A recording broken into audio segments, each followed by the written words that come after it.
안녕하세요. 카모마일 클리닉입니다. 전국적 파급력을 지닌 의사 파업이 20년 만에 다시 일어났습니다. 2000년에는 의약분업 관련 분쟁으로 응급실이나 분만실 같은 필수 시설에 최소 인력만 남기고 전국 모든 병원이 단체 파업에 들어갔었습니다. 2000년 파업을 올해 2020년 사태와 비교해보면 특징적인 차이가 있습니다. 1999년 12월 의약분업을 규정한 약사법 개정안이 국회 통과가 되었고 2000년 8월 1일부터 법안에 따른 의약분업 제도가 전면 실시되었습니다.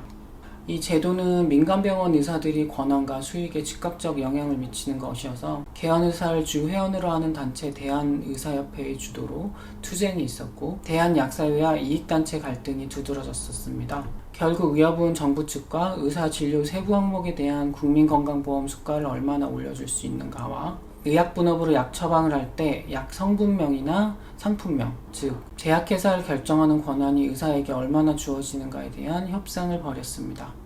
여러 주체들 간의 감정 싸움도 많았지만 이권 다툼 측면에서 냉정히 분석해보면 현재 연간 60조 원을 넘는 건강보험 재정에 대한 정부 의사 집단이 쟁탈전이기도 했고 전문의약품 처방을 둘러싼 제약회사 이권에 대한 의협, 약사협의 싸움이기도 했습니다.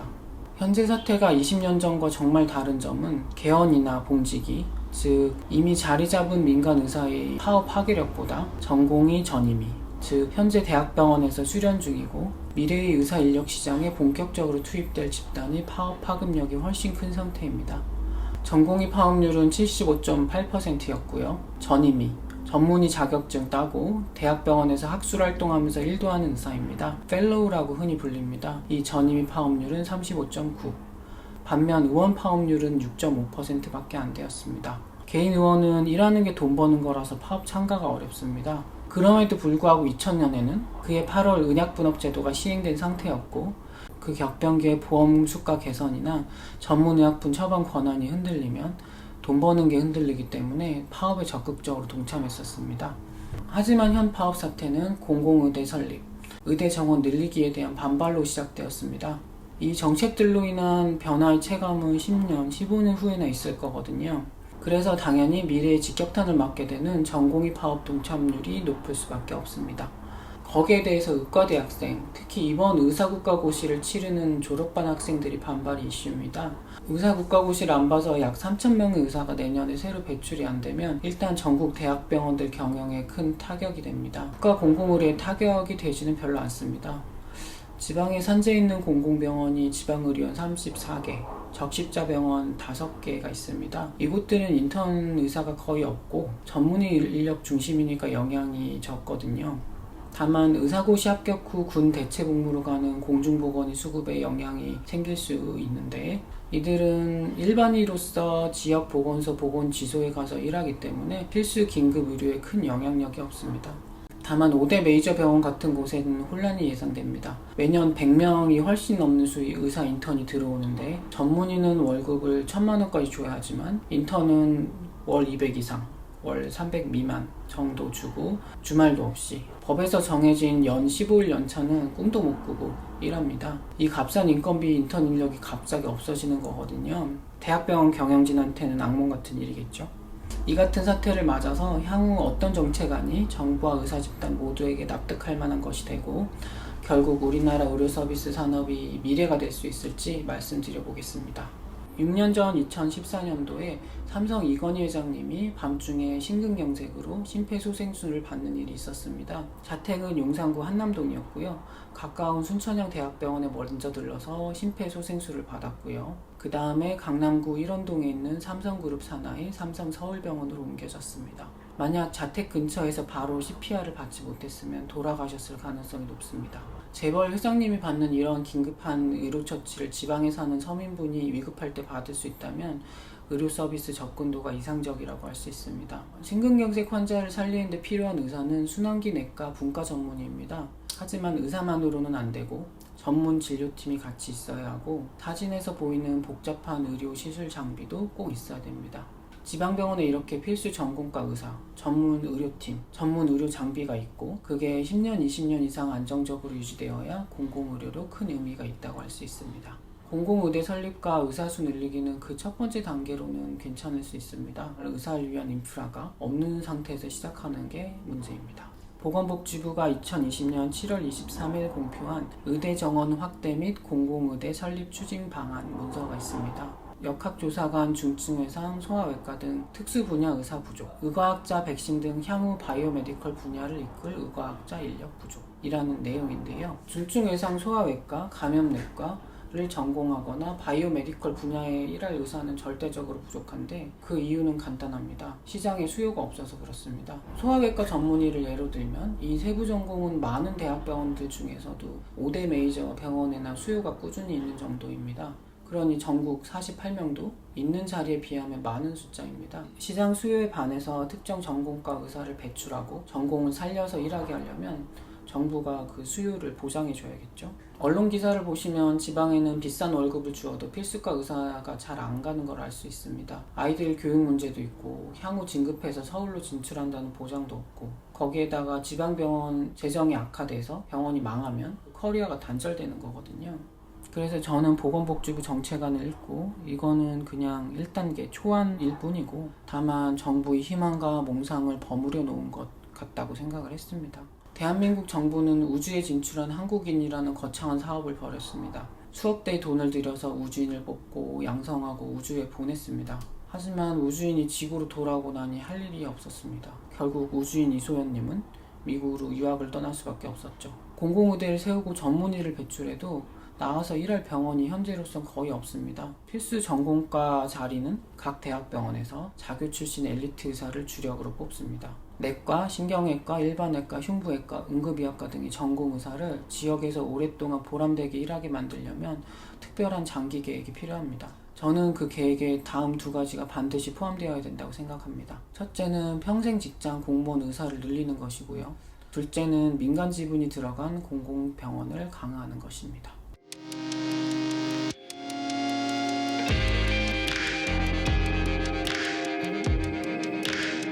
공무원 의사는 현재도 있고 의료 취약지에 이들을 배치해서 지역 의료를 강화하려는 생각은 물론 있어 왔습니다. 유명무실한 이유는 의료 인력 시장이 그렇게 되어서이고요. 필수 전문가 의사가 지방병원에서 공무원으로 있으면서 급여도 민간병원 의사가 대등하고 성실하게 일해서 진급하면 나중에 나라의 의료정책 결정에도 관여할 수 있는 고급 사무관이 될 수 있다면 정말 의사 공무원이 많아지겠죠. 특히나 지방에 연고지가 있어서 애착이 있고 공공의료에 사명감이 있는 의사분들에게는 끌리는 선택지가 될 겁니다. 사실 이런 소양을 가진 의사분들은 많습니다.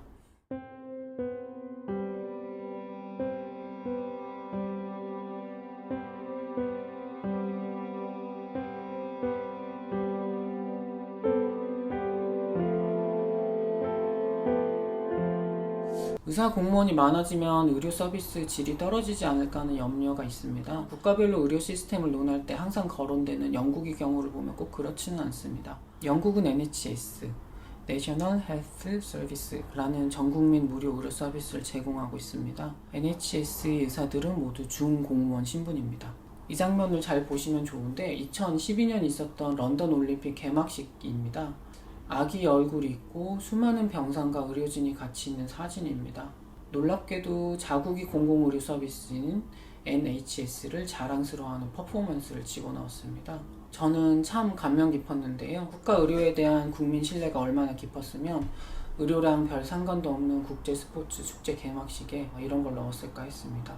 만약에 우리나라에서 올림픽을 다시 개최하게 되었는데 개막식의 매스게임으로 국민건강보험 이렇게 크게 한글 글씨를 만드는 거는 상상이 안 됩니다. 국가 의료에 대한 만족도 조사에서 영국은 54% 만족으로 미국보다도 훨씬, 그리고 스웨덴, 독일, 프랑스 같은 주요 유럽형 복지국가들보다 국민들로부터 더 높은 평가를 받았습니다.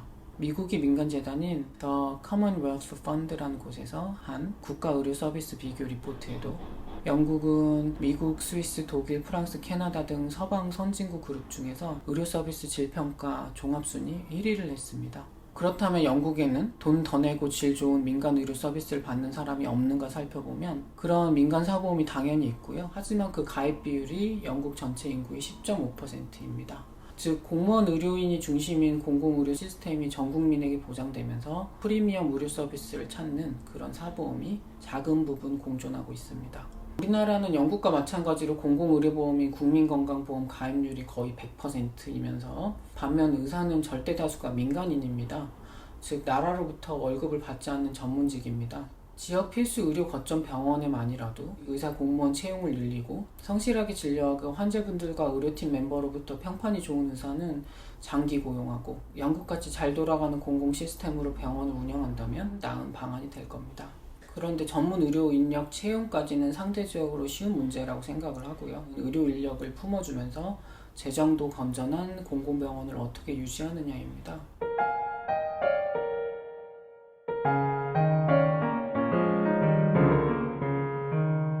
순환기내과 의사가 심혈관 중재 시술을 하고 신경외과 의사가 뇌출혈 응급수술을 하고 일반외과 의사가 교통사고로 인한 복강뇌출혈 수술을 하고 모두 죽어가는 사람이 생명을 구하는 치료입니다. 하지만 그런 치료를 감당할 질과 규모를 갖춘 병원 수 자체가 지방에는 부족하고요. 병원이 있다 해도 필수과 의료 인력이 나는 사람 생명을 살리는 의사다 라는 자부심을 가지고 10년, 20년 일할 수 있느냐는 현재까지는 거의 불가능에 가까웠습니다. 근래 있었던 이국정 교수님이 고생 사례만 봐도 이게 어떤 문제인지 알 수 있습니다. 만약 현 정부 정책대로 의사수가 늘어난다 해도 병원 조직이 구태의연하고 발전 전략이 없고 구휼 사업에 그친다면 망하는 정책이 될 거라고 생각합니다. 2013년 폐쇄되었던 진주의료원의 사례를 살펴보면 매년 적자가 발생하고 그게 줄어들 기미가 없었습니다. 눈덩이처럼 불어나는 상태였고요. 결국 공공이든 민간이든 부채가 늘어나는 병원은 논란이 중심이 되고 결국 유지가 어렵다는 걸 알 수 있습니다. 그렇다면 대안은 기존에 재정적으로 망하지 않고 희망이 계속 보이는 정부 민간 협력 병원을 모델로 해서 시작을 하면 됩니다. 국민건강보험 일산병원입니다. 정부에서 자본을 출연해서 2000년에 개원했습니다. 민간 사학인 연세대 의학과대학과 제휴해서 의료 인력과 기술 협력을 받고 있습니다. 이 일산병원은 국민건강보험 재정 집행을 투명하고 효율적으로 했을 때 병원 시스템이 어떻게 돌아가는지, 개선점은 무엇이 있는지 알아보려는 의미로 설립되었습니다. 민간 기업으로 치면 자신들 제품이나 시스템의 장단점을 평가할 수 있는 플래그십 스토어를 열었다고 보시면 됩니다. 이 병원의 재정 상황에 관한 재무제표를 보면 건전하면서 효율적인 공공병원은 어떻게 운영되어야 하고 국가적 지원은 어떻게 이루어져야 하는지 알게 됩니다. 공공기관 경영정보 공개 시스템에 있는 요약형 손익계산서입니다. 2015년부터 2019년까지 데이터인데 매년 손익 현황은 비슷합니다. 매출액, 즉 의료 서비스로 벌어들이는 금액은 조금씩 좋아지고 있지만 영업이익, 2016년도를 제외하고는 모두 적자였습니다. 의료진이 환자를 치료해서 버는 돈이 마이너스인데 어떻게 병원이 굴러갈까요? 그건 영업이익 외 수익이 좋아서 그렇습니다. 병원 식당이라든지 주차장, 장례식당 그런 부대시설에서 버는 돈으로 영업이익 적자를 메꾸고 있습니다. 이렇게 건강보험공단에서 직접 운영하는 즉 의료보험 지원을 빠짐없이 해주고 있으면서도 의사 인력도 연대의대 출신 엘리트 선생님이 많은 그런 이미지 좋은 병원인데도 의료 서비스로는 돈을 못 벌거든요. 병원 치료에 적용되는 국민건강보험 수가체계가 너무 낮은 거 아닌가 문제가 있다는 게 하나입니다. 하지만 수가 올려준다고 지방병원들이 잘 굴러가고 공공의료가 잘 될 거라는 것도 오산입니다. 수가가 오르면 병원 전체 영업이익은 일단 오릅니다. 하지만 그게 힘써 일한 의료 인력들에게 배분되지 않으면 일하는 보람이 없어지고 전문 의료팀의 영속성도 없을 것입니다. 이런 이유들로 이국정 교수님도 사임할 수밖에 없으셨을 거라 생각합니다. 따라서 지방병원에서 좋은 필수과 의사를 오래 고용하려면 병원 조직이 우수해야 하고 기존에 성공했던 정부 민간 협력병원, 국민건강보험 일산병원 같은 의료기관보다 수익성을 더 내도록 설계를 해야 되고 그러면서도 공공성을 놓치지 말아야 합니다. 참 어려운 일이죠. 하지만 저는 다음과 같은 보완책을 둔다면 가능하다고 생각합니다.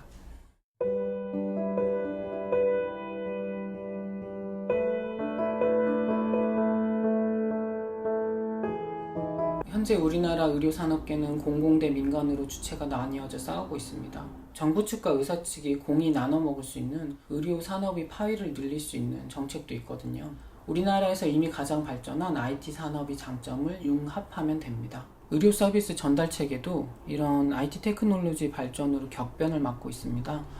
예를 들어 미국 포브스지에 나온 기사를 보시죠. 근래 의료계에 나온 10가지 혁신 사례라는 제목입니다. 4번 사례를 보시면 대학병원 수술실 사용에 대한 전산화된 실시간 정보 시스템을 구축하고 AI 인공지능 알고리즘을 사용해서 어떤 수술실에 어떤 수술을 하는 의료팀이 들어가는지 배분했습니다. 바쁜 대학병원에서 수술실 회전이 잘 안되면 응급환자가 수술을 못 받아서 사망하는 일이 발생합니다. 외상 환자가 이 병원 저 병원 응급실을 돌다가 죽어갔다는 언론 기사가 그래서 나옵니다. 만약 지역 거점이 되는 여러 병원에 이런 실시간 시스템을 구축하면 그런 안타까운 사례를 정말 줄일 수 있습니다. 정부 민간 협력병원 자체나 아니면 병원이 자회사에서 이런 시스템을 만들고 다른 대학병원에 표준으로 해서 팔아서 돈을 벌 수도 있는 거거든요. 다음 혁신 사례를 보시면 역시 미국 포브스지 자료입니다. 중국의 상하이 포순제약 그룹을 설명했습니다. 이 기업의 특징은 의약품과 의료장비 생산, 수출, 수입, 그리고 의료 서비스까지 완전 일원화를 시켰다는 겁니다. 즉 병원에서 쓰는 약과 물품, 기구를 자체 조달하고 자체로 만들 수 없는 것은 수입하고 남아도는 잉여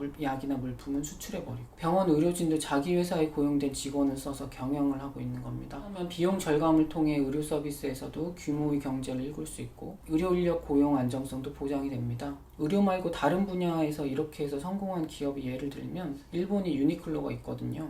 의료 기획, 디자인, 생산, 마케팅, 소비자 판매까지 완전 일원화시켜서 일본 소도시 작은 옷가게에서 세계적 패션 기업이 되었습니다. 만약 우리나라에도 복합 의료 기업이 탄생을 하면 전국 각지에 표준화된 서비스를 제공하는 의료기관을 설립할 수도 있습니다. 스타벅스가 전국 각지에 있지만 점포 디자인, 서비스, 커피 맛은 다 좋고 훌륭하잖아요. 의료기관도 그렇게 의료 장비, 그리고 순환하는 의료 인력들, 완전 표준화된 의료 서비스들, 실수도 안 하고 의료 사고도 없는 그런 표준화 과정을 거칠 수도 있습니다. 이것은 이익에 둔감하고 공무원들로만 돌아가는 정부 병원으로는 어렵고요. 민간 기업이 조직력과 활기, 혁신성이 도입되어야만 달성할 수 있다고 생각합니다. 그러니 민간 기업이 지분 투자를 허용해야 되는 거고요.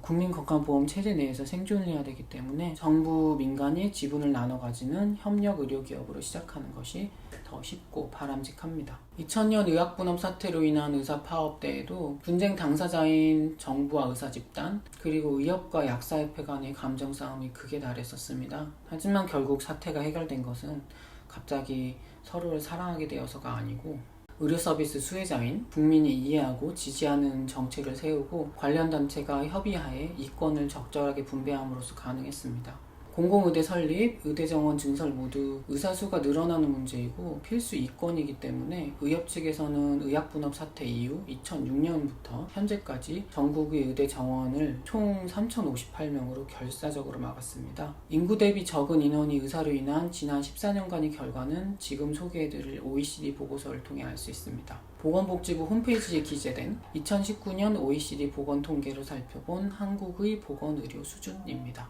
빨간 줄 쳐진 곳을 보면 보건의료 이용에서 국민 1인당 외래 진료 횟수가 1등이었고 평균 재원 일수도 톱그룹에 속했습니다. 그런데 의료 서비스 이용량은 최고지만 인구당 의사 수는 꼴등이잖아요. 해석해보면 의사가 돈 많이 버는 직업이긴 하지만 그 돈을 벌기 위해 국가적인 총량으로 봐도 엄청난 분량의 의료 서비스 제공을 하고 있는 거거든요. 앞서 국가적 공공의료의 모범 사례로 설명드렸던 영국의 OECD 통계를 보시면 컨설테이션, 즉 외래 진료 수치에서 가장 최근인 2009년 데이터에서 5였습니다. 높을수록 외래 진료를 많이 하는 건데요. 우리나라, 대한민국은 같은 2009년도 12.9, 영국이 2배가 넘습니다.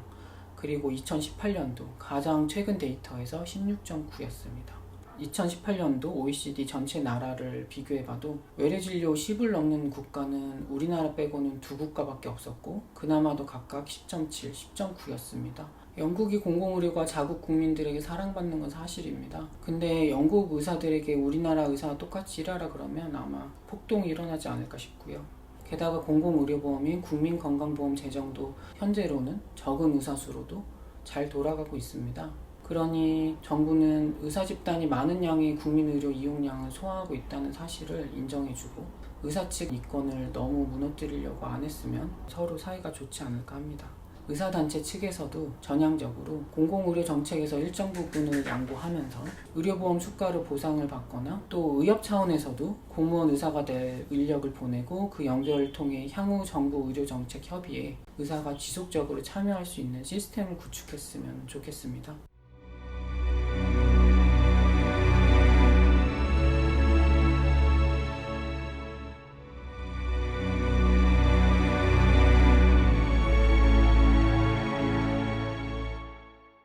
그리고 마지막으로 말씀드리고 싶은 것은 정부가 현재 뉴딜 정책을 야심차게 펼치고 있습니다. 의료계에서도 이런 정책 참여를 통해서 의료 혁신 기업을 만드는 데 동참하고 정부와 의사 집단이 공이 나눌 수 있는 파이를 키우면 좋다고 생각을 합니다. 네, 이상으로 카모메일 의원이었습니다. 경청해 주셔서 감사합니다.